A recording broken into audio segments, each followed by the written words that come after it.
Kaya mong ipayo dun sa mga bago pumasok sa pag-aasawa? Naku, bago kayo pumasok sa pag-aasawa, makipag-live-in muna kayo. Totoo ba?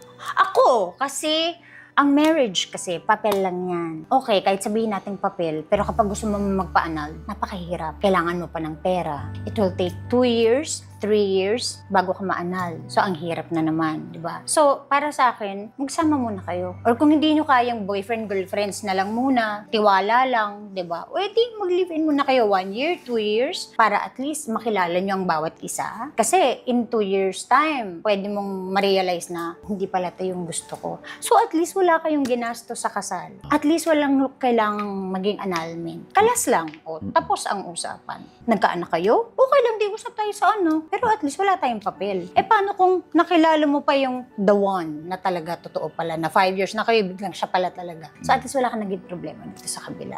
Diba? Kaya ako, parang mas okay sa akin na makipag-live-in ka muna para mas makilala niyo muna yung isa't isa. Ang kasal, my God, nandyan lang yan. Basta sure na sure ka ng 100% na talagang siya na, then okay, mandali lang magpakasal. Pero kilala